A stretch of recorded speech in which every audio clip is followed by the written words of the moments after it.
Skepticism is often the result of our preconceptions of our reality, our clash between the notions our experience taught us as normality, and new claims we evaluate. It is a feature of our cognitive maturity. Since childhood, and throughout the course of our lives, many attempt to persuade us of various, often contradictory suggestions. Still, as we grow up, we learn that ultimately, whatever the claim, if it discusses our world, our reality, it must be consistent with our experience, hence limiting the notions we would accept without objection. As such, obviously, there is nothing wrong in being skeptic. On the contrary, in an age governed by the exchange of information, as information becomes a weapon, skepticism becomes our last line of defense, protecting us from the manipulations of selfish parties and individuals. Still, being the product of our experience, we must accept that skepticism has its limitations. To explain, while indeed our experience reflects our impressions of past events, it is neither complete nor infallible. We have not yet learned all there is to learn, as had we did. Culture, science, and technology could never evolve or progress. Still, more to the point, we must understand, our experience is not objective data. Our experience is but a collection of memories, which in themselves are not the data which our senses relayed into our minds throughout our lives, but rather the semantic meaning we extracted from it. As such, our experience reflects the beliefs we held in the past, coloring our memories with subjectivity, and many times it is for this reason that we sink into nostalgic longing, into memories not yet tamed by understandings we learned after, and that we relive such experiences, it is likely we would not enjoy them as we did. Still, such incompatibility does more than merely question our nostalgic tendencies. It challenges the validity of our skepticism altogether. To explain, again, many times we bothered not, could not, or chose not to prove our beliefs, and hence, it is possible, our experience does not reflect our reality, but rather the sum of our misconceptions. As such, if we care for the objectivity of our knowledge, we should not use our experience to discredit new notions automatically. We must remain skeptic towards our skepticism. We should not be quick to label issues as speculative, hearsay, subjective, manipulative, misleading, or false, simply because in the past, the arguments which others offered to affirm them were lacking, as when we do, we become easy to manipulate through disinformation. To clarify, it is easy to discredit practically any notion by providing invalid arguments to support it, causing us to dismiss it, regardless if such dismissal is justified or desired. This is especially true with respect to deliberate disinformation and information warfare, where the abundance of contradictory data blinds the enemy by making it impossible to separate good intel from bad one. In short, if we fail to remain vigilant to logic, reason, and objectivity, skepticism can easily turn against us. The reason I chose to begin this text with this introduction is because I believe our excessive skepticism is perhaps the most significant obstacle we face as we attempt to progress socially, scientifically, and culturally. To clarify, if we consider the social fabric of contemporary society, then arguably, the manner by which manipulative parties exploited our natural empathy caused us to become skeptic with respect to the atrocities and misfortunes of others. Instinctively, we accept such atrocities as normal atrocities, which in the past provoked us with outrage and inspired us with the demand, we will prevent them in the future. If we consider science, our contemporary abundance of incompatible explanatory theories with respect to many aspects of our reality, such as the origins of the universe, quantum mechanics, medicine, and many others, resulted with a general skepticism. Any scientific theory could be infallible, regardless of its specifics. Moreover, arguably, we replaced the motivation for scientific pursuit, namely, attempting to unveil the truth through science, with more practical justifications, such as financial and military exploitation of our scientific efforts, and while surely there is nothing wrong in making a buck from our cognitive labor, our inability to ensure such profits should not limit our horizons automatically. Thirdly, if we consider art and culture, due to the impact of postmodern perspectives, we adopted a skeptic view over their value, as when our evaluation of these becomes purely subjective, we tend to reject their objective value. To explain, in a reality where any individual can select which artworks are masterpieces and which are garbage, no individual has the mandate to deny these privileges from others, hence dismissing the possibility any artwork may possess objective value. While, as we have just shown, our excessive skepticism has taken its toll over many aspects of our lives, arguably, the span of its damages stretches beyond that of which we know or can realize. To clarify, skepticism does more than merely discredit information. It blocks us from considering issues altogether, blinding us from their details, which in themselves could be but introductions into completely new conceptual realms, more complex and colorful than anything we knew prior. In fact, many times, it is this richness which increases our skepticism. To clarify, while surely, some of us may be more trusting than others, generally, when an idea, such as the belief in a religion, spiritual teachings, etc., offers us happiness, completeness, or all other types of riches, we cannot escape the feeling it is too good to be true. Instinctively, we attempt to discredit these claims, in fear of being manipulated or even exploited. Honestly, such skepticism is justified, as indeed, many wish to exploit our trust, especially when addressing such issues. Nevertheless, we must not let this skepticism undermine logic and reason. If pure logic can prove a fundamental aspect of our reality, it simply must be, regardless of our personal skeptic tendencies or inclinations. For example, in Delta Theory, I argued that if we wish to understand anything about the essence of our reality, we must not contend against the existence of existence, as when we do, we deem any additional notion we may have as invalid. To explain, when we question the existence of existence, implicitly, we question the existence of our point of entry into reality, namely, our self-awareness, meaning, we questioned whether our opinions even exist, and if they do not exist, then naturally any type of argument or discussion is pointless. Still, as I suggested in my text, Inconsistent, there is at least one additional ontological imperative, apart from the existence of existence. To clarify, we must accept the existence and effects of metaphysically inconsistent elements as well, meaning, we must accept the existence of elements, which affect our reality, while not adhering to any type of rationality or rule. Moreover, as we will soon explain, because of the unique nature of this statement, we must apply this understanding to the fields of physics, biology, theology, and frankly, to any other discipline relating either directly or indirectly to the nature of our reality. There are many methods by which we can prove our last statement, but of all these methods, the one I find most compelling is the one utilizing Oodles' incompleteness theorems, as it is the shortest. According to Oodles' incompleteness theorems, any logical system contains true statements which cannot be proven within that logical system, and hence, the fact these statements are true, or even exist, is inconsistent with that logical system. What does that mean? Well, let us consider a basic principle of mathematics, namely, that the amount of natural numbers is infinite, meaning that all the positive integers, such as 1, 2, 3, and so on, is an infinite set of values. We did not, and cannot, prove this statement. It is a basic mathematical axiom, not the product of a logical deduction.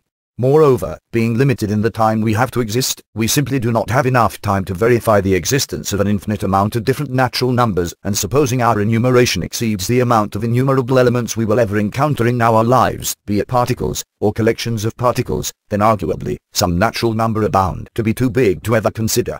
To clarify, some natural numbers are so big, we cannot gather, or enumerate, enough physical elements to represent them with, and supposing we cannot store them in our memory either, then arguably, the claim they exist is nonsensical. While the implications of our last example are minor, once we apply Oodles' incompleteness theorems to metaphysics, we learn a disturbing, yet imperative fact about our reality. To clarify, ultimately, what metaphysics discuss are theories. Still, theories in metaphysics are more than just ideas, as such theories attempt to define what are, and what is the makeup and rationale, of the elements compiling our reality. If a metaphysical claim is correct, it implies the conceptual semantic meaning of this claim represents our reality correctly.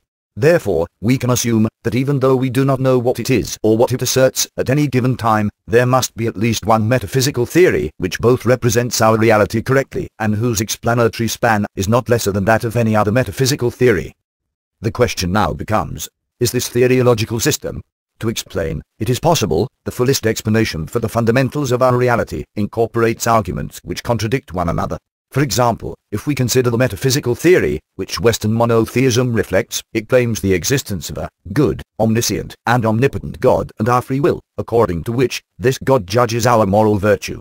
Western monotheism suggests that while God is good and can control all aspects of our reality, it cannot control our will, so to ensure we do good. Therefore, Western monotheism introduces an inescapable metaphysical contradiction. Indeed, as such, Western monotheism does not qualify as a consistent logical system. Nevertheless, the reason it does not qualify as a consistent logical system is exactly because it claims the existence of metaphysically inconsistent elements, such as our free will, for example, while had it removed this inconsistent elementary component from its explanatory corpus, it could no longer assert the Western monotheist morality. To clarify, to fix this inconsistency, Western monotheism would have to choose either to reject the notion of free will, and as a result reject the notion we are responsible for our actions, reject the notion of God being good, hence deeming it unworthy of our trust, or reject the notion of the Western monotheist God's omnipotence, which in turn could suggest we should reconsider the authority of the Western monotheist God to dictate our morality as being inescapably limited. There might be a different God, more powerful, and hence more worthy of our religious devotion. While indeed the question of free will within the context of Western monotheism is a problematic issue, it is not unique. Once we resort to rational analysis, any conceptual system in metaphysics which fails to exhibit rational consistency must yield a metaphysical inconsistency of some type. Still, as Gödel showed with his incompleteness theorems, the same applies to metaphysical theories which qualify as consistent logical systems. To clarify, according to Gödel's incompleteness theorems, even if our metaphysical theory does not contradict itself even once, it must include true statements which it cannot prove. Still, these are more than just statements. Again, being a theory in metaphysics, these statements represent aspects of our reality, which according to the metaphysical theory at hand, should not be, as according to this theory, nothing justifies their emergence. Intuitively, we could suggest that perhaps we can extend our metaphysical theory so to explain these aspects of our reality in a consistent manner. However, because Gödel's incompleteness theorems apply to all logical systems, they must apply to our explanatory model, regardless if we extend it so to solve any explanatory gap. In short, according to Gödel's incompleteness theorems, regardless of what we believe and regardless of our skepticism, metaphysically, inconsistent elements must both exist and affect our reality. Moreover, while arguably, Gödel's incompleteness theorems are but theories and hence, we can doubt their validity, as I mentioned previously, there are other methods to prove this claim, which I already explained in my text, Inconsistent. To put long things short, metaphysically, inconsistency must exist. At first glance, this conclusion seems harmless. We think, okay, so there are a few aspects of our reality, which we will never understand. Big deal. Still, the problem is that unlike conventional logical systems, when we discuss metaphysics, we are not discussing merely theories. We are discussing the fundamentals of our reality. It is the fundamentals of our reality, which must exhibit such inconsistencies. Moreover, because we deduce this conclusion through a purely logical discussion, it is objectively true. In other words, the existence of metaphysical inconsistencies in our reality is a feature of our reality, not of our knowledge, or of our persuasion, and as such, it cannot be subject to skepticism. Again, we might think, this is not a big issue. To comprehend the full extent of this conclusion, we must comprehend the essence of metaphysically inconsistent elements. No element in our reality can limit metaphysically inconsistent elements, and hence, they are metaphysically limitless. They can be everywhere in the physical world at the same time, while never existing in the physical world, not even for the shortest duration. They do not adhere to the web of mechanical physical causality, and hence, they reside out of time. Moreover, being a metaphysical imperative, rather than merely a definition on paper, the limitless nature of metaphysically inconsistent elements is more than merely potential. Metaphysically inconsistent elements must always exhibit their metaphysical potency, meaning they are actually everywhere in the universe, as they relentlessly breach the limitations of causality. Still, unlike for example, the Western monotheist God, which allegedly is limitless as well, these elements are truly limitless, and hence, issues such as morality do not apply to them, as a morality which does not incorporate obedience to any rule whatsoever, not even to the rule of anarchy, is simply not a morality. Furthermore, while such elements are truly omniscient and omnipotent and hence capable of any feat of which a limited being such as ourselves is capable, being outside of the web of causality, unlike us, they can accomplish such feats with no effort at all, as for effort to exist, it must exist in time. This applies to physical and conceptual efforts, and hence, while these elements know not the effort of thought, they are capable of creating elements in our reality, more complex in their design than anything we could ever synthesize with man-made technology, and yes, being actively omnipotent, rather than merely potentially omnipotent, we can deduce, they are responsible for the emergence of life.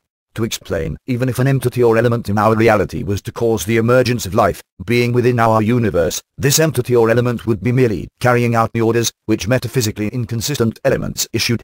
Considering this, we should note that even though such metaphysically inconsistent elements are not intelligent, in the traditional sense, being metaphysically limitless, they are perfectly capable of affecting our consciousness in practically every manner, as intelligent or emotional as it may be. You might wonder, how come you never heard of the existence of these metaphysically inconsistent elements? Well, honestly, I do not know. As we have just shown, their existence is a fact.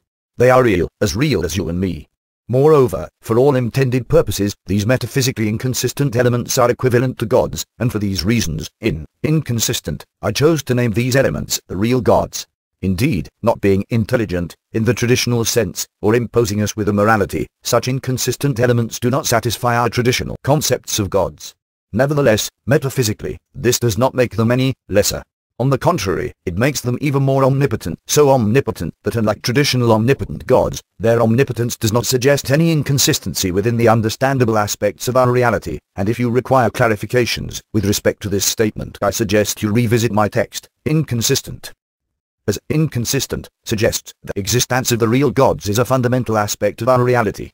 It solves many questions, with respect to the origins of the universe, the essence of time, the vividness of our self-awareness, and many other, big questions.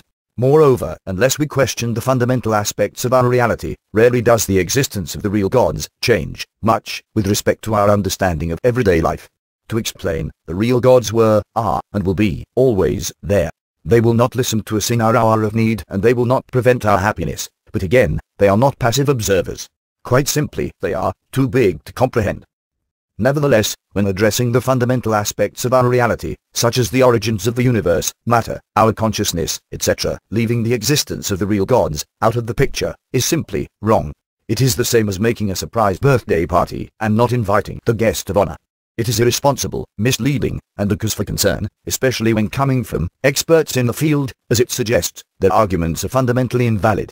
By the same coin, the existence of the real gods discredits most of our common concepts of God, because as inconsistent argues, as of yet, no religion cherishes, follows, acknowledges, or even mentions the real gods. So what are the entities our religions worship and cherish? Should we doubt these? Well, let us begin by analyzing what we know. Regardless if we believe, or follow, any religion, or if we, wrongly, believe elements as powerful as gods do not exist, the idea of either the existence, or the attributes, of these entities, exists in our minds. As such, they exist as spiritual entities, meaning, as elements in our reality, which do not possess any physical attribute. To clarify, regardless if the gods our religions follow can appear as physical entities, the things in which we may believe are not these physical manifestations, but rather their meaningfulness in our reality, and meaningfulness simply does not consist of matter.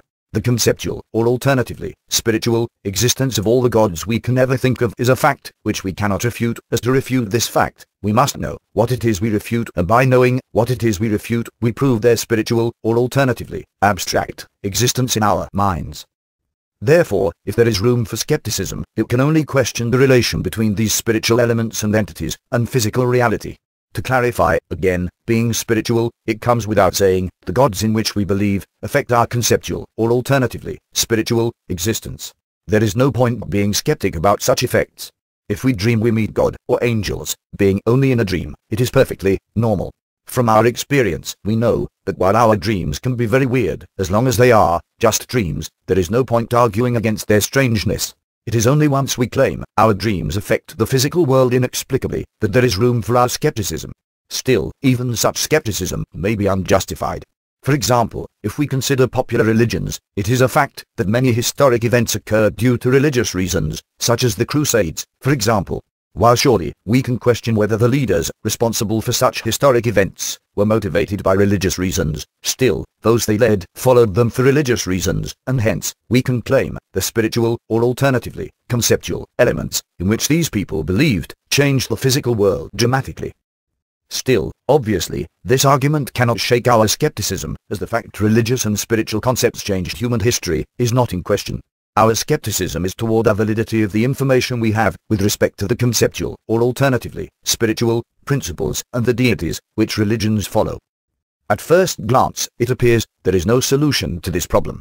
However, once we comprehend that the existence of the real gods is a fact, and not a matter of our personal subjective persuasion, we learn that in most cases, and in the case of Western monotheism in particular, there is no room for skepticism.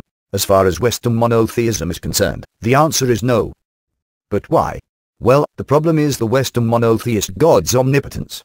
To clarify, intuitively, we could think that the fact the Western monotheist God is both omnipotent and good marks it as somehow metaphysically more potent than the real gods, but it does not.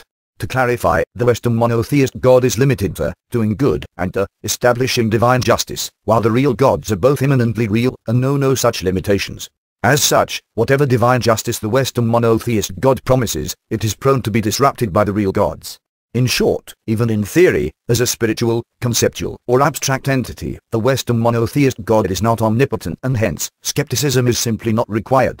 As we have just shown, metaphysically, the attributes of the Western monotheist God simply cannot be, hence deeming the Western monotheist religions invalid, and the same applies to any entity, element, or spiritual teaching, claiming the attribute of omnipotence, regardless of their specifics, be it the Western monotheist God, the Antichrist, a polytheist God, extra-dimensionals, or what have you.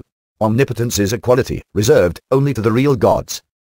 Still, this does not imply the entire Western monotheist conceptual corpus is invalid. It merely asserts that our skepticism is called for. To clarify, there might still be entities, elements, or practices, which while metaphysically limited, may yield remarkable feats. Therefore, our skepticism can take three forms. First, we may doubt the existence of entities, elements, or practices, which metaphysically are more potent than those we know how to master currently, while not truly omnipotent.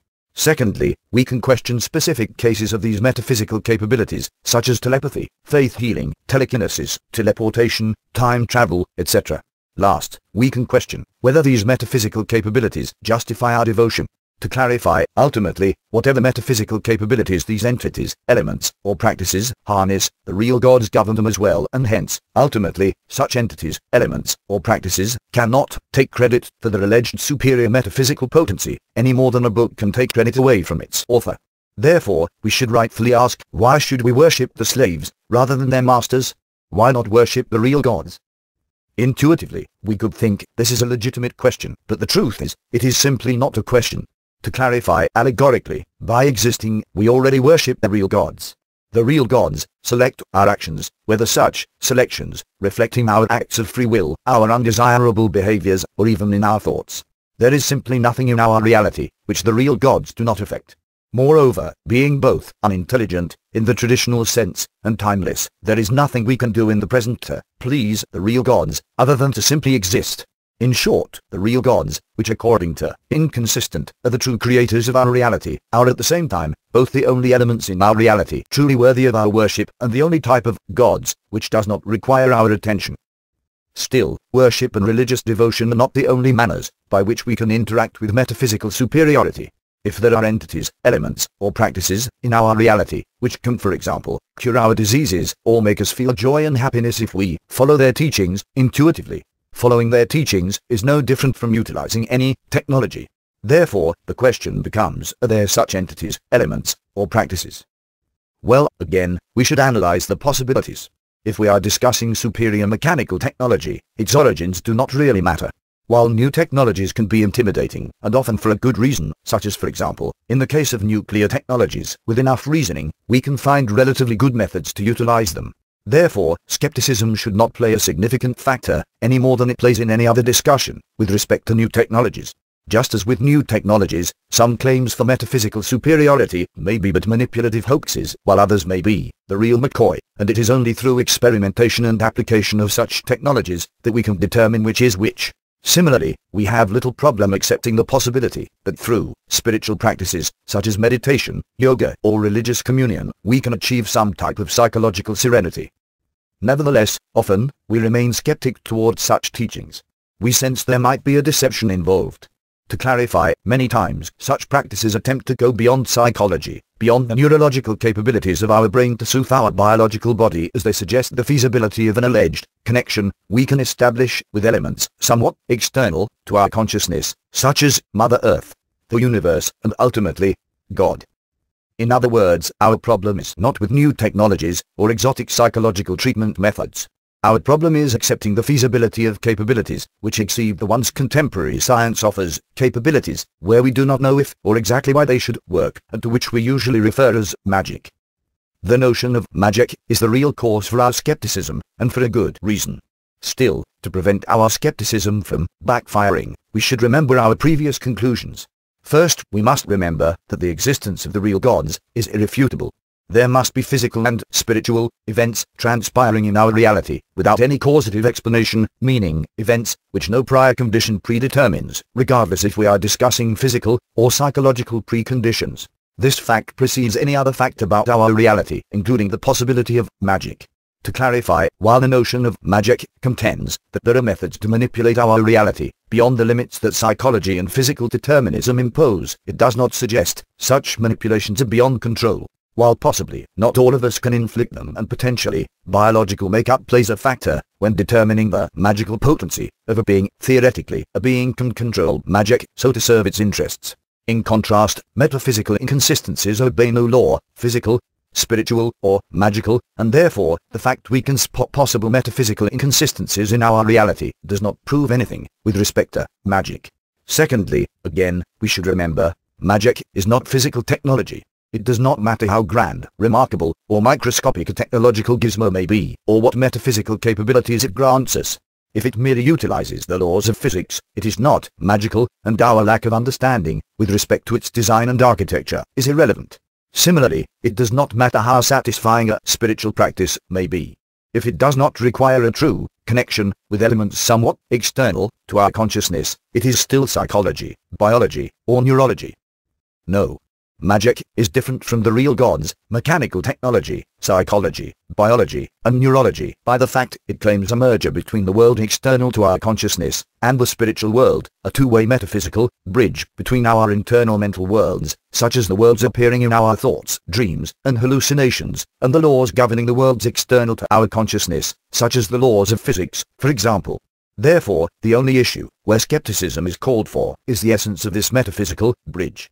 To clarify, the existence of this bridge is obvious, as it allows us to sense the physical world as a spiritual manifestation. For example, the existence of this metaphysical bridge becomes painfully evident whenever we hit a table with our Twinkie.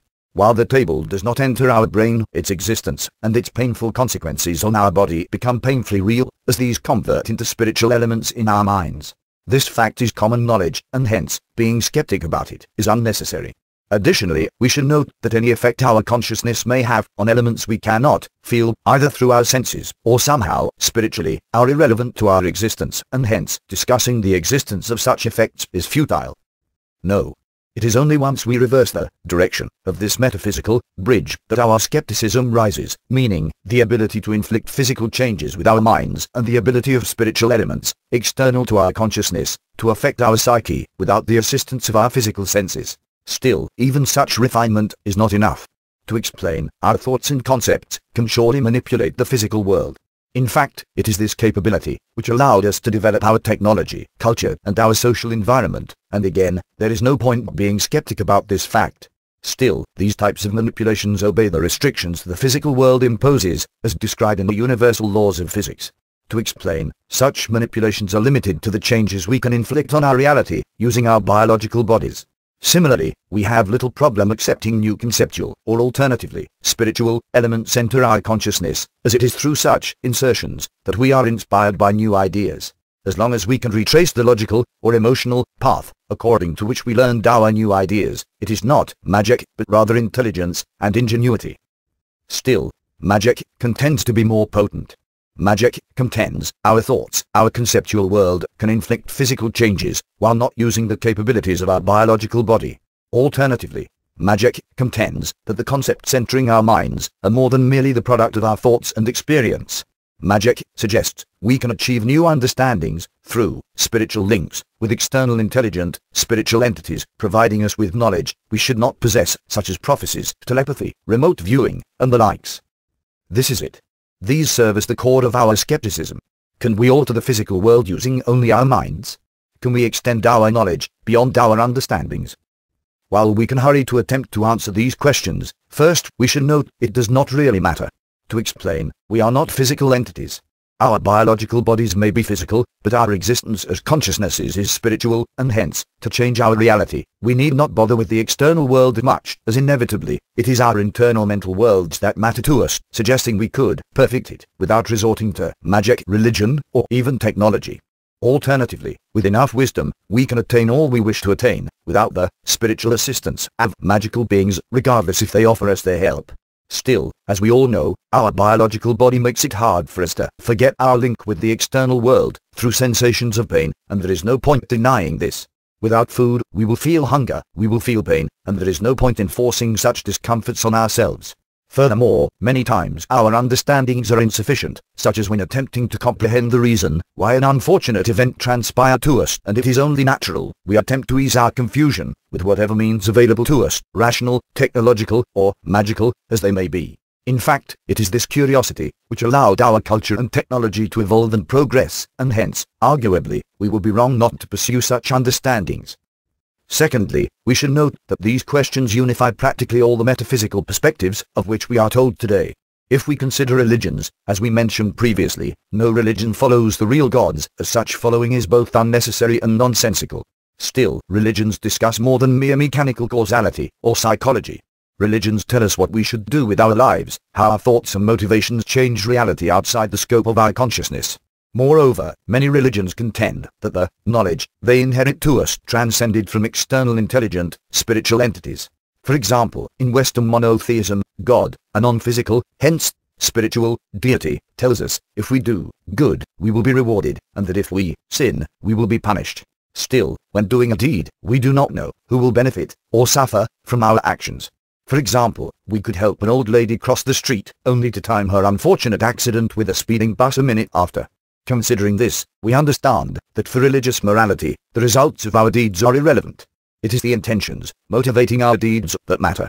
These intentions originate from our consciousness as spiritual elements, on which later, an external intelligent spiritual deity, namely, the Western monotheist God, evaluates morally and will affect our future existence through the manner God will respond to our intentions. Indeed, many religions claim divine judgment is delayed to the afterlife. Nevertheless, such religions do not claim the afterlife is just a dream. No. Religions refer to the afterlife as a real place, not just an abstract idea. Alternatively, in Buddhism, while indeed there is no explicit evaluating intelligent spiritual element, still such an element must exist, so to determine the manner according to which we reincarnate. In short, ultimately, only magic can enforce the morality religions dictate, not mechanical causality, not psychology, and certainly not the real gods. To summarize, religions utilize magic to establish their reign. Still, make no mistake, established religions are not alone in their dependency on magic. The New Age movement, of all its different flavors and messages, depends on magic as well. It does not matter how they explain their messages. It can be through arguments suggesting we can change our reality by strongly believing in specific notions, by discussing higher states of consciousness, or by attempting to find neurological explanations to psychic abilities. Once we hear the notion that our consciousness can manipulate physical reality beyond the physical limitations of our biological body, or that we can contact intelligent spiritual elements external to our consciousness, we can immediately deduce we are told to believe in magic. It does not matter if we hear of physical devices that merge with our consciousness, such as the ones suggested by UFO enthusiasts, including the looking glass, stargates, etc. None of these devices are technology. They are magical, as allegedly, they rely on our conceptual, abstract, and spiritual mental capabilities to operate, while currently, we do not know if artificial devices are metaphysically capable to yield such capabilities, even if indeed, in the chapter, Changing the Odds, of Inconsistent, I suggested it may be possible. Alternatively, we can claim the New Age movement revised an argumentative methodology to discuss magic without mentioning the term itself. Actually, our last observation is not that surprising, as we can hardly find New Age thinkers contending against the existence of magic. Still, the truth is, the same can be said with respect to contemporary empirical science. To explain, as we suggested previously, contemporary empirical science rejects the existence of metaphysical inconsistencies affecting our reality.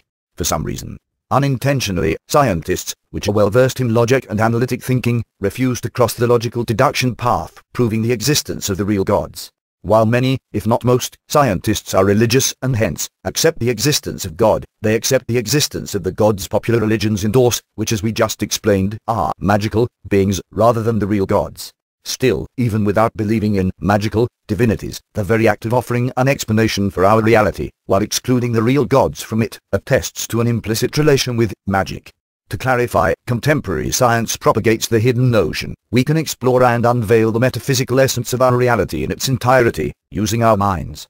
In other words, contemporary science propagates the belief that with the help of technology, our consciousness will be able to master all there is to master, suggesting that with enough time and research, we, humans, could achieve omnipotence, while again, omnipotence is already reserved for elements existing in our reality, namely the real gods. Surely, no specific scientist is this ambitious. Nevertheless, as a line of thought, the intention is there. Moreover, perhaps due to this attitude, many have attempted to merge magic with technology, conducting scientific research in the fields of telepathy, remote viewing, telekinesis and many other fringe science research fields. Indeed, some may argue that magic is merely misunderstood mechanics, meaning that it is mechanically possible to mold physical reality using our thoughts, or that we can train or extend our biological senses so to contact intelligent spiritual entities external to our consciousness. Still, as of yet, I have not heard of a theory in physics which cares to explain magic in the same rigorous manner as that of mainstream physics. Honestly, there might never be such explanations. To clarify, to yield such rigorous explanations, we must establish uniformity with respect to the concepts with which we think, while our individual subjective abstract concepts are radically different. One may hear the word man with a philanthropic attitude, while another will feel the opposite, and hence, while they will both hear the same sound and be able to communicate, had they attempted to incorporate the term man into a magical formula, the spells both would conjure are bound to be radically different.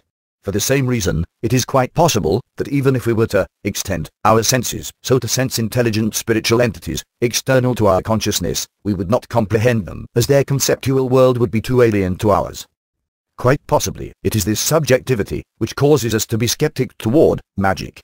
Still, does magic exist, and if so, what can we achieve through magic? To clarify, even if our thoughts can alter physical reality beyond the limitations our biological bodies impose, it does not mean magic grants us omnipotence. Again, omnipotence is already reserved for the real gods, so at the very least, we know the metaphysical upper limit of magical potency. Furthermore, we should note that regardless of our previous suggestion that contemporary science carries a magical flavor, as of yet, mainstream science has not presented any apparatus which utilizes magic. To clarify, a device that measures electrical surges in our brain and responds accordingly is not magical. As I suggested in my text, Delta Theory, the abstract concepts with which we think are not physical elements, and while the electrical surges in our brain may attest to brain activity, it is not brain activity that can create magic, but rather the semantic meaning and meaningfulness of the things of which we think. Moreover, to those of you who are not familiar with contemporary artificial intelligence research, mankind has yet to yield even a single computer which truly comprehends meaning in the same manner we do, and if you wish to understand why, I suggest you revisit both Delta Theory and Inconsistent. Alternatively, you can simply trust me when I say that using contemporary technology to construct machines that understand meaningfulness is impossible. Additionally, we should learn to accept the fact that metaphysical inconsistencies affect our consciousness.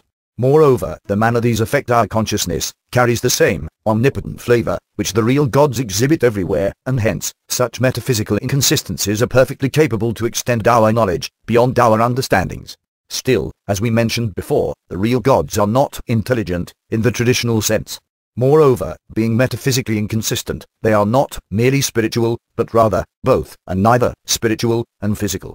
As such, these inspirations do not qualify as spiritual contact with external intelligent entities, and should not be confused with the notion of magic, and as before, if you wish to understand this better, you should revisit my text, Inconsistent, and more specifically, the chapter Rebellion.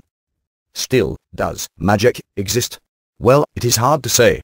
To explain, once we understand the real gods exist, we can correctly explain anything transpiring in our reality as the choice of the real gods, and because metaphysically, the real gods are inconsistent, we may not be able to retrace some of the changes they inflict on our reality to any causative justification.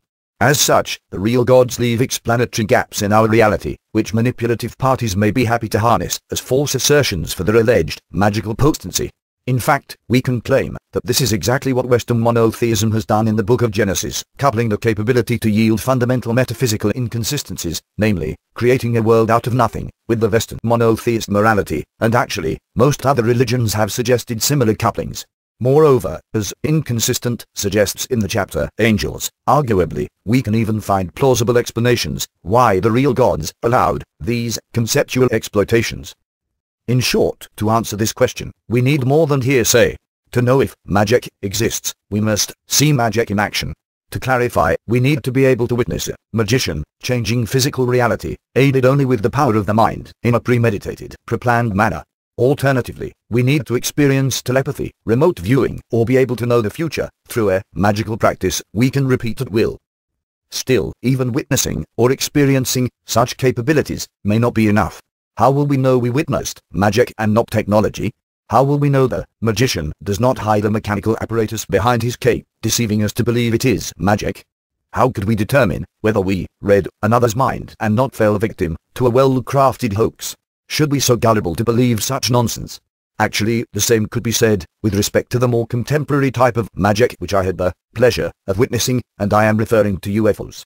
To explain, if there is one unexplainable quality common to all UFO sightings, it is in the fact UFOs seem to be able to zoom into hypersonic speeds without causing sonic booms. Usually, sonic booms cannot be avoided, as they occur due to the turbulence forming around flying crafts, and for that reason, many have suggested these flying crafts do not cross between distances, but rather between dimensions.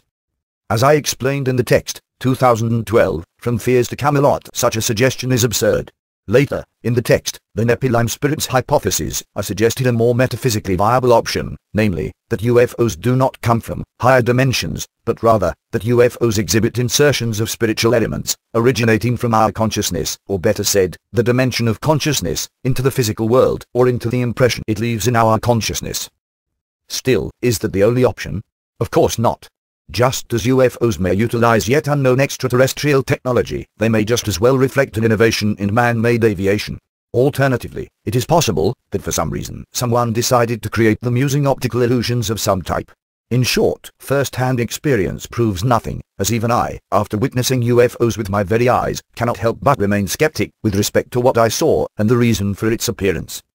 In short, while theoretically, it may be possible to prove the existence of magic, being naturally skeptic, perhaps it is not the right question to ask. To explain, if we can see proof for the existence of magic in front of our eyes, yet still not believe magic exists, or believe in the existence of magic without witnessing any proof, it is safe to say, proof is not the issue, and actually, considering the inherent subjectivity of magic, it is not that surprising. It is only by penetrating a person's mind that we can prove something is magical, and only through telepathy, or alternatively, magic, can we penetrate the mind of another, hence yielding a tautological argument. Therefore, regardless of our level of skepticism, we should not seek proof magic exists. We should only ask questions, whose answers we can believe. Moreover, if we wish to actually learn something about our reality, rather than affirm our speculations, we should only ask questions, whose answer we can verify objectively, and as we just explained, according to our definitions, we can affirm the existence of magic only subjectively. Actually, this ambivalence should not surprise us. As we suggested previously, most, if not all, of the gods we know from religions are magical deities, rather than the real gods, and therefore, in many ways, the question whether magic exists or not is similar to the question, does God exist? A question which has troubled humanity throughout history, with no result. Moreover, the subjectivity of magic can shed some light as for the reason why some can be sure the God they follow exists, whilst others may dismiss the option altogether. Our preconceptions, or alternatively, the spiritual entities in our minds, determine how we interpret our reality, causing some of us to comprehend the existence of divine reasoning, where others see but chaos. By the same coin, this variance can cause some of us to witness spiritual apparitions as UFOs, or technology, whilst others may call them angels, or demons. Still, the span of the question, with respect to the existence of magic, stretches beyond theology. To explain, usually in theology, we attempt to explore a selected group of magical entities. For example, while Western monotheism discusses quite a large ensemble of magical deities, such as God, angels, demons, etc., it does not discuss the Greek polytheist gods, at least not directly. The question, with respect to the existence of magic, is much broader, and hence, its implications are much broader as well. To explain, only if the answer is yes is there a point to ask any other question in theology, rather than satisfy with an anthropological discussion. Moreover, by providing a valid answer to this question, we can actually better our understanding, with respect to our personal lives. If we could answer yes, we would increase the amount of options we have to navigate our lives in many disciplines now reserved for technology, whilst possibly adding many new perils. If we could answer no, we could rid our society and culture from some of its most notorious habits and dictators. With such a huge ensemble of significant possibilities, we should attempt to do better than remain skeptic while leaving all possibilities equally valid. Still, our motivation to solve this question once and for all does not help either. We require a new method of evaluation, one independent of the possible solution we will find. Only such a method has the potential to elevate our understanding beyond the impenetrable barrier of skepticism. Therefore, let us re-evaluate our history, as perhaps, with our new understandings regarding the metaphysical essence of magic, we can extract new and necessary conclusions. Considering the definition we suggested previously, we can find many references to magic within our culture, mythologies, historical archives, and museums. While indeed, by itself, this does not prove the involvement of actual magic, still, this abundance leaves much evidence to analyze and extrapolate, that is, if we know what we are looking for. To explain, naturally, we should not search for evidence attesting to the existence of magic, because as we explained previously, our skepticism can easily dismiss such evidence. No. What we should search for is unintentional evidence, meaning evidence which our ancestors left not to consciously transfer a message, but rather as an unintentional side effect of the truth behind the obvious aspects and motivations for the evidence we have. To explain, if for example, we see an actor smoking a cigarette in a Hollywood movie, the fact we can see this actor smoking does not suggest a real smoking habit. In contrast, if we find this actor wearing a nicotine patch, we can safely assume the smoking habit is genuine, even more so, as in the days of the Wild West, such nicotine patches were not yet invented. In other words, we should search for evidence, which is inconsistent with the formal magical explanation, yet still attests to the involvement of magic evidence, which whoever left it would have preferred not to leave, as leaving it somewhat contradicts the original motivation, why such evidence exists.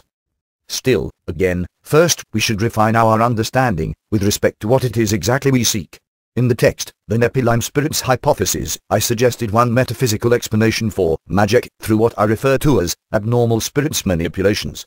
As I suggested, while such abnormal spirits are not that different from the normal spiritual elements appearing in our minds, such as inbound sensory stimulations, memories, etc., they possess an additional quality, allowing them to utilize, or better said, exploit, the metaphysical attributes of the dimension of consciousness, along with the metaphysical inconsistencies transpiring in our psyche, in what we would consider abnormal manners. In the text, inconsistent, I named these spiritual metaphysical inconsistencies as demonic influences, not to be confused with the magical demons appearing in our religions. No. Metaphorically, the demonic influences, to which inconsistent refers, are somewhat similar to the metaphysical fingers of the real gods, as they affect our internal mental worlds, or alternatively, our spiritual existence, molding our lives in inconsistent manners. In fact, it is these demonic influences, to which we referred previously, as the manners the real gods can cause our knowledge to exceed beyond our understandings. In addition, according to inconsistent, our demonic influences are the metaphysical enablers, allowing the physical world to affect our spiritual existence. As such, while indeed far-fetched, it is still possible, our demonic influences may serve as metaphysical enablers for the realization of magic, be it to achieve telepathy, remote viewing, telekinesis, or what have you.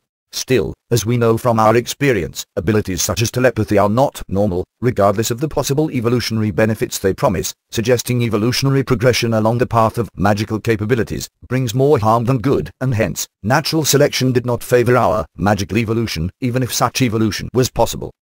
Indeed, to compile these hypotheses, I relied on common superstitions and hearsay, and as such, there is no reason to take these hypotheses seriously. Nevertheless, metaphysically, these hypotheses are possible.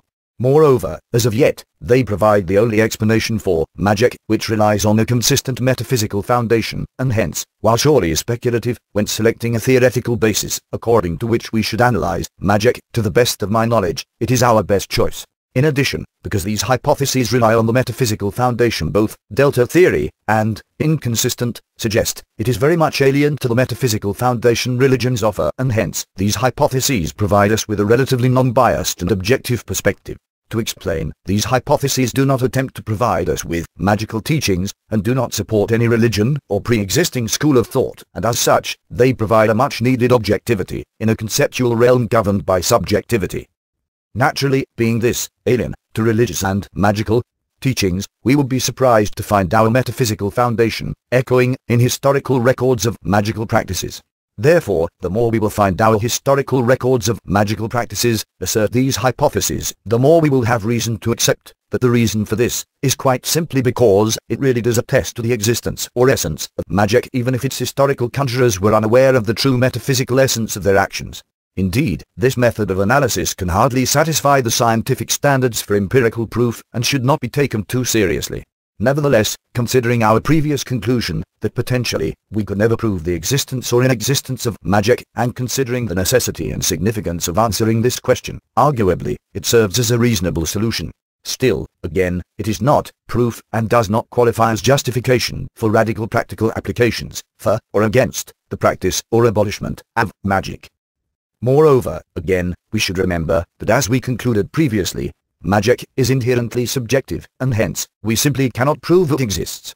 To explain, even if magic requires our conceptual, or alternatively, spiritual, cognitive capabilities, and even if spiritual elements cannot manipulate physical elements, or contact external intelligent spiritual entities, it is possible that the manner our thoughts alter the neurological functionality of our biological, or alternatively, physical, brain, propagates physical changes in our reality, in manners exceeding the ones of which contemporary science knows, and actually, this possibility is quite popular among New Age thinkers, suggesting our thoughts propagate frequencies which can be exploited in various manners. In other words, it is possible that in the context of our current scientific knowledge, or perhaps even paradigm, while a phenomenon may appear to us as magical, in actuality, it is as physically normal as the ability of our brain to control the movement of our biological body.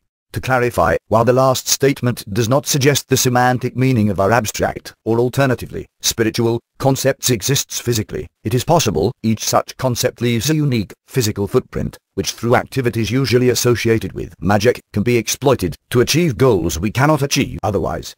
Still, being physical, such footprints will obey the laws of physics as all other physical phenomena, meaning we could retrace such changes to physical dispositions, which potentially we could simulate without a spiritual component. In other words, such footprints must be convertible to spiritless technology. Only if such conversion is impossible, while still spiritually possible and controllable, could we assert the existence of magic. Still, because potentially, we could forever extend scientific knowledge and our understanding of our reality, and because as of yet, we have found no metaphysical imperative demanding or contradicting the existence of magic, it is safe to assume the existence of magic will forever be subject to skepticism. Considering our previous definitions, we can safely claim that regardless if magic exists or not, many, if not most, of us attempt to practice magic. To clarify, once we comprehend that the divinities religions follow are magical deities, and that the morality religions dictate can only be enforced through magic, practically any religious follower becomes a magic practitioner. Still, only a few of those attempting to practice magic are aware of the metaphysical nature of their habits. Moreover, in many religions, such as Judaism for example, the practice of magic is forbidden, while again, despite an arguable similarity between the Jewish concept of God and the real gods, Judaism depends on the existence of magic to assert the validity of its teachings, similarly to as in all other Western monotheist religions. Still, regardless of the awareness a magic practitioner has to the metaphysical nature of such practices, the motivation to practice magic is uniform. We practice magic to feel better, be it to feel happier, more joyful, hopeful, or complete. Indeed, in the realm of black magic and voodoo, magic is often used to harm other individuals, through hexes and curses. Nevertheless, such harm is done intentionally, so to alleviate anger or resentment, or possibly to satisfy the sadistic tendencies of the person conjuring such magic, or of the person who hires the magical skills of the individual conjuring it. Still, regardless of any devious reasons to conjure magic, again, magic tends to provide us with satisfaction, and as such, we would expect magic to be a joyful practice, not that different from the utilization of beneficial technology. To explain, whenever we attain a new technological gizmo, be it an electronic device, a car, a computer game, or what have you, temporarily, we become happier. We play with it until it bores us, and when it does, we find a newer gizmo to take its place. We are not required to suffer, so to enjoy its benefits. Indeed, some goods, such as cars, for example, are expensive, and hence, require we work hard to save the finances we need to purchase them, which in many times, can be quite unpleasant. Nevertheless, such discomforts are not mandatory, as we are perfectly capable of extracting joy from technology, even without such hardships, such as for example, when downloading software, music, or videos, for free, from the internet. Not so is the case with magic. Throughout human history, magic has always coupled with discomfort and pain. If we consider ancient civilizations, the idea of sacrifice repeatedly appears in religious and magical rituals, be it animal sacrifices, blood sacrifices, or even human sacrifices. Indeed, even though the practice of sacrifice persisted in biblical Judaism, through religious animal sacrifices in the temple at Jerusalem in Western monotheism's contemporary incarnations, such sacrifices are hardly practiced.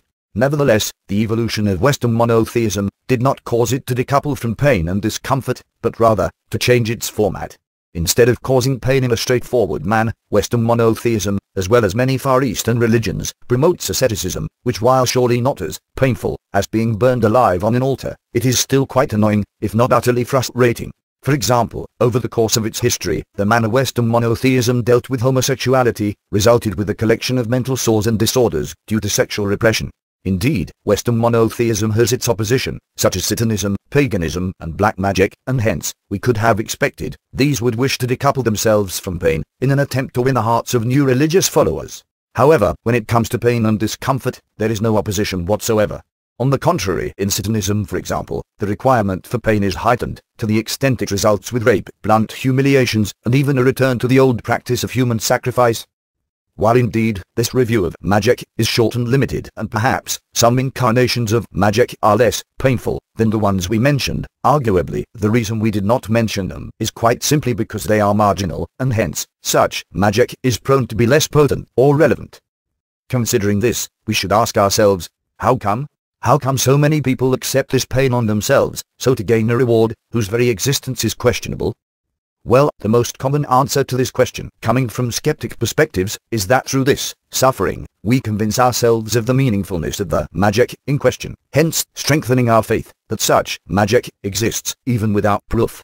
In many ways, this argument is valid, as indeed, there is an undoubtable link between the conceptual, or alternatively, spiritual, elements troubling us, and those that are meaningful and important for us.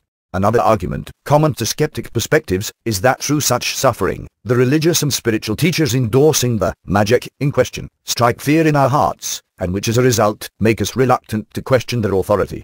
Again, in many ways, this argument is correct, as indeed, the prospect of pain causes fear, and fear is a useful method to invoke us with obedience. Still, as convincing as these arguments may be, they are somewhat lacking. Such arguments promote the perspective that unless we are skeptic toward magic, we must be gullible idiots, while there are many worthy scholars who follow religious teachings, and which as we explained previously, are but another manifestation of the practice of magic. Moreover, arguably, both arguments are elitist and misanthropic, as if skeptics are radically better people, a claim which in most cases does not hold in the test of time. Still, supposing magic does not exist, there are no other options to go on, are there? Well, not necessarily. What can we learn if we let go of our skepticism? What if magic exists? Why would a religion force suffering on its followers if its teachings are valid and its magic is working? Why would a religion wish to hurt its followers? Why not deliver the magic for free? Again, we can answer this question with misanthropic arguments, suggesting religious leaders are sick individuals, addicted to the power they have over their followers, and indeed, in many cases, this argument is valid. Nevertheless, many religious leaders and practitioners of magic in general are decent and caring individuals, yet still preach the principles of pain and discomfort. So again, why is it like that? Well, let us delay answering this question, as this is not the only problematic aspect of magic. For some reason, magic repeatedly contends against conventional technology and objective knowledge.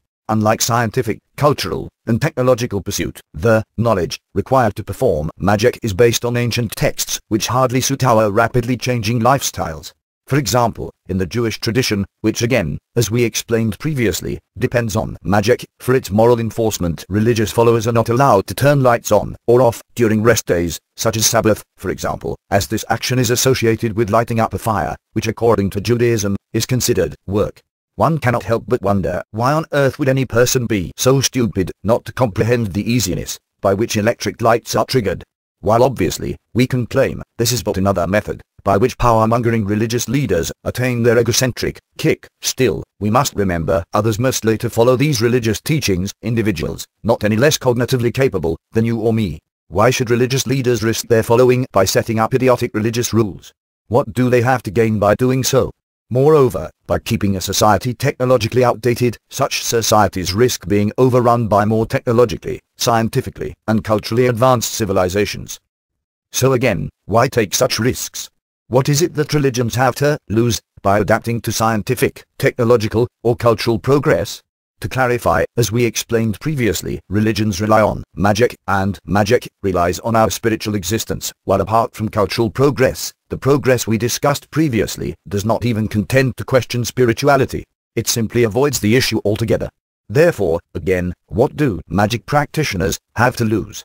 Furthermore, while indeed individuals practice magic outside the realm of religions as well, still they too suffer from the same conceptual rigidness, and this rigidness, being both outside of mainstream culture and yet still stuck in ancient ways and habits, is most definitely analogous to the nicotine patch metaphor, which we discussed previously.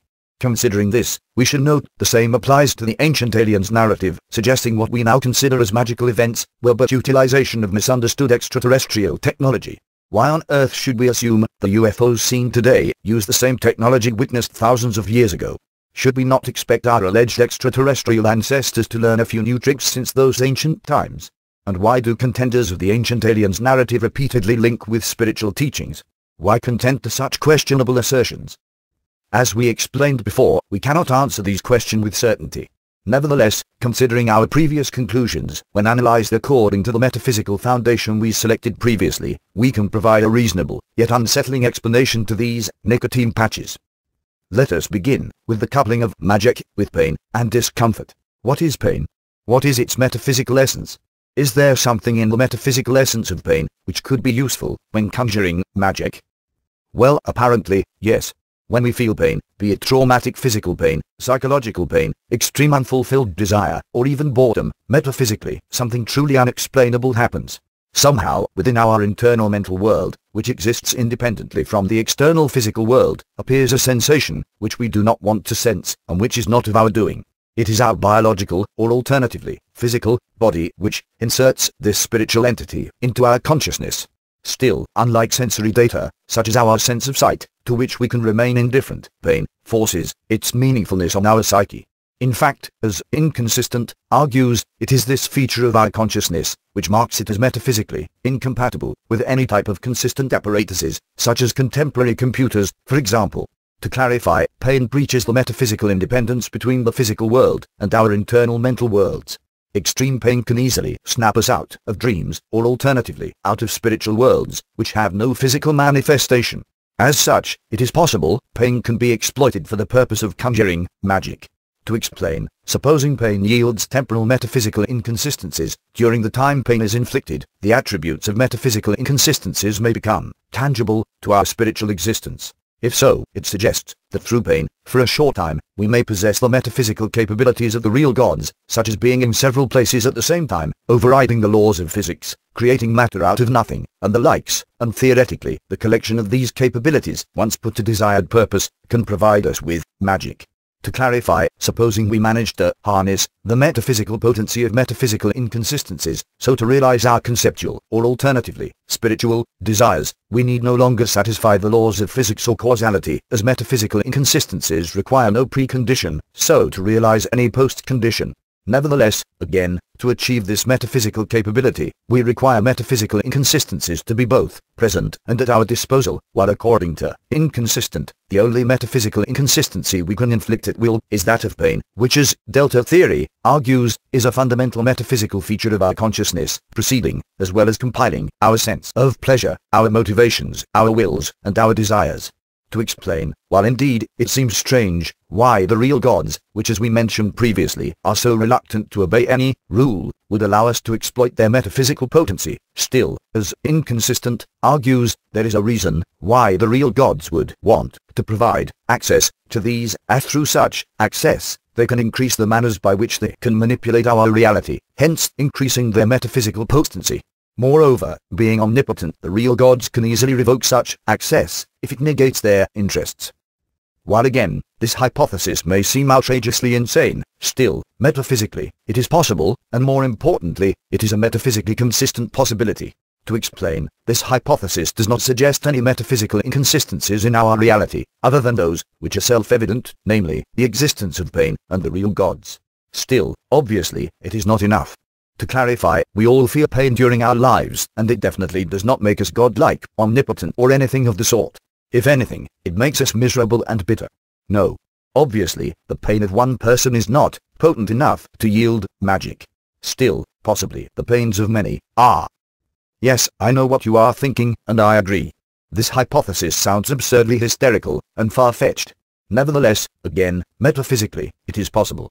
Moreover, it explains the coupling of pain and magic, as supposing this hypothesis is correct. The reason pain is coupled with discomforting religious traditions and rituals is simply because religions may be using the collective pains of their followers to conjure the magic which causes their followers to follow them in the first place. To explain, while this magic may yield physical phenomena, such as those mentioned in fantastic stories of magic, it may just as well yield psychological phenomena, causing religious followers to follow their religions, despite the discomforts they force upon them. Alternatively, we can claim that this is but a different perspective over the same skeptic arguments we provided previously for the coupling of pain and magic as the means by which religions and other magical practices convince their practitioners of the meaningfulness and significance of their magical habits. Still, as we explained previously, magic is subjective.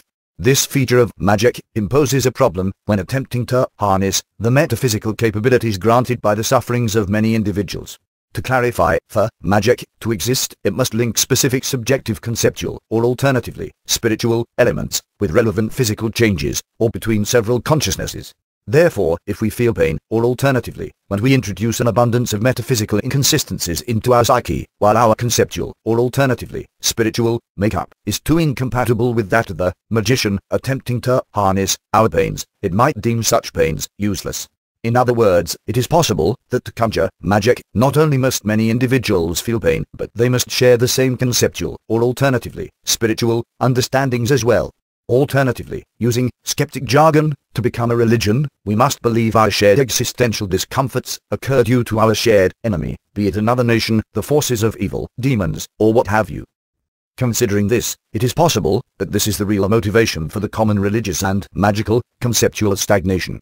To clarify, it is possible there is no real antagonism between technology, science, and magic, but rather antagonism, or better said, a conflict of interests between magic and conceptual pluralism. As such, pluralism can seriously damage the metaphysical potential of magic. As such, it is possible religious and magical teachings attempt to create conceptual, or alternatively, spiritual, uniformity among as many individuals as possible, resulting with misunderstood messages of pacifism which in actuality may be but an oratory trick used to enforce conceptual synchronization with respect to our shared discomforts. Moreover, this can explain the existence of holy wars throughout human history, as it is possible they were conducted by rivaling magicians, each attempting to enhance their magical potency by enlarging the amount of individuals suffering for the religion they lead. Actually, the truth may be even more devious. To explain, it is possible that throughout human history, religious wars were not conducted merely to increase the amount of individuals following religions, for the reasons we just mentioned. As monstrous as it may sound, it is just as possible it is the pains of war that was their real goal. To clarify, by sending thousands, millions, if not billions, into battle, religions and religious leaders ensured their supply of magical potency as they milked our civilizations through physical and psychological torture, while brainwashing us with ideals of martyrism through personal sacrifice. While surely this possibility sounds diabolic and inhumane, we must remember that if indeed there is an imminent link between magic, religion, and pain, we should not expect such masters of magic to be sensitive to human sufferings, any more than a predator is sensitive to the sores of its prey. Actually, this can explain our otherwise inexplicable historical records of the Spanish Inquisition. To clarify, supposing the link between magic, religion, pain, and conceptual uniformity truly exists, it becomes trivial to explain why any religion would wish to ensure individuals accept the existence of their gods, or alternatively, their conceptual corpus, through torture, as it is the most blunt expression of the principles we just discussed. Moreover, considering this hypothesis, the shroud of mystery surrounding religions and the concept of magic should not surprise us either, as had we knew that magic exploits our suffering so bluntly, quite surely we would revolt against all magical and religious practices. In fact, considering how shocking the truth may be, it is quite possible it is our religions themselves which attempt to make us skeptic of the existence of magic, as the ambivalence with which skepticism results is perhaps the most convenient method for magical practices to thrive, preventing contemporary technological and analytic thinking from comprehending the horrors magical practices have inflicted over our civilizations. Moreover, considering our previous question, why have you not heard of the real gods before? It is very possible religious establishments prevent academic pursuit from realizing the existence of the real gods, as it is by realizing their existence that the horrors of magic become apparent. Moreover, by discrediting the existence of magic, they can ensure they will not suffer from judicial punishment, as regardless how much we will suffer for magical practices, all in all, it is just magic. it does not exist, does it?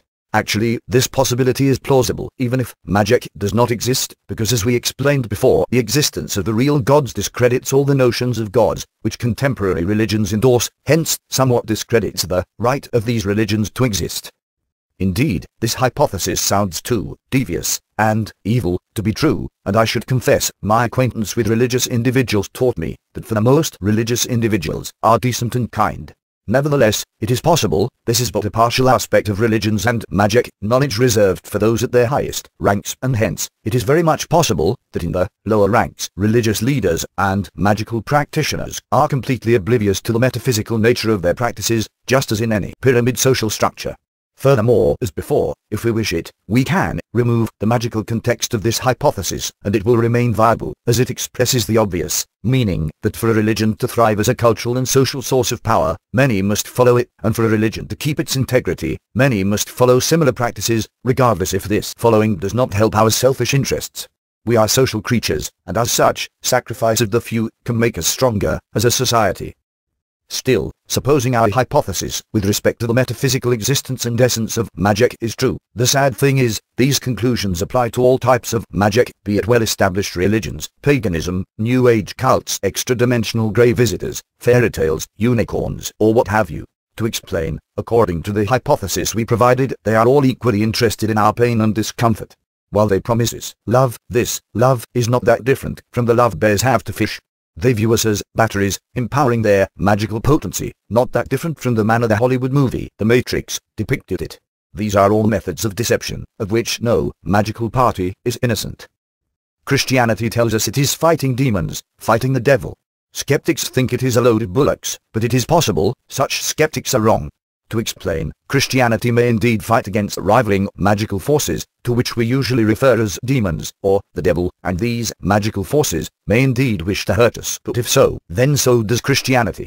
New Age cults attempt to persuade us to their pacifist messages, making us think we are all one consciousness, while not telling us humans must hurt, so to conjure their magic, and considering the possible essence of magic, their claims, humanity is hurting the earth, are so cynical, it is monstrous.